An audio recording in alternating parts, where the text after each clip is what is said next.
সকালে উঠে পরোটাগুলো বানিয়ে নিচ্ছি।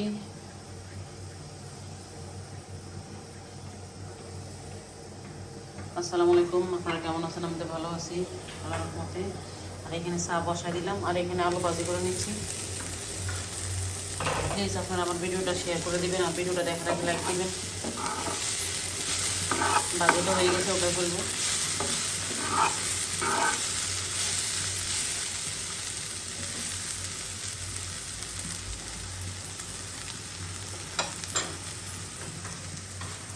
সার মধ্যে অনেকগুলো তেজপাতা দিয়ে দিলাম। তেজপাতা দিলে পেটের চর্বি কমে।